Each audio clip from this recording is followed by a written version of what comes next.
Are IBM's dividends safer after Q1 earnings? Well, that's what I'm going to answer in this video by doing a review of IBM's latest earnings results. So let's begin. Starting with revenue, IBM increased it to 14.3 billion in the first quarter, which was a 0.4% increase.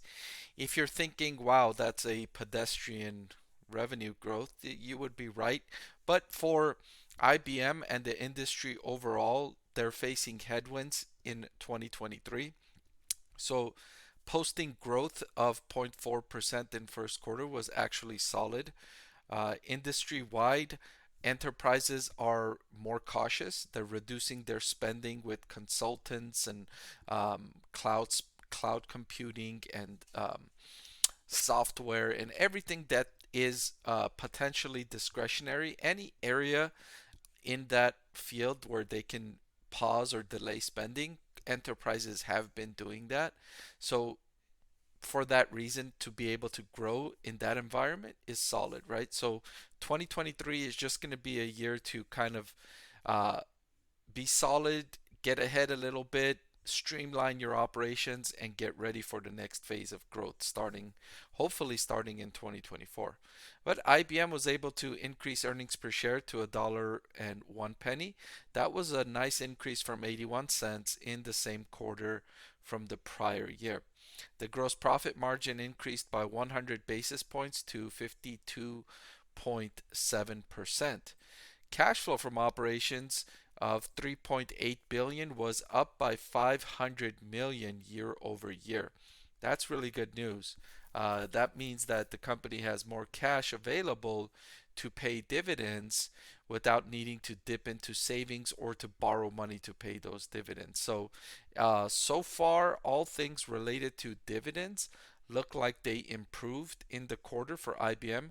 Earnings per share increased, gross profit increased, cash flow from operations increased, which all point to IBM's dividend being safer. The company did pay $1.5 billion in dividends in Q1. That was an increase from the same quarter in the prior year. I want to thank the Motley Fool for sponsoring this video. Visit fool.com/parkev for the 10 best stocks to buy now. For the rest of 2023, IBM is forecasting revenue growth of 4% at the midpoint, which would be incredible if they can achieve that great growth. I think investors would be happy. And the company's forecasting 10.5 billion in free cash flow for 2023. That would be up by more than 1 billion year over year. And considering the industry headwinds that I mentioned earlier, again, investors would be happy with IBM if they were to deliver their targets for fiscal year 2023. As of this recording, IBM offered investors a dividend yield of 5.2%, a robust dividend and one that I think many investors would be happy with. And keep in mind, when you invest in a dividend stock, you're not only getting the current dividend payments, but you're also getting the potential for dividend increases over the years. I already mentioned that IBM's dividend increased year over year. They paid $1.497 billion in dividends in the first quarter of 2023. In the first quarter of 2022, they paid $1.475 billion in dividends. So a slight increase in dividends.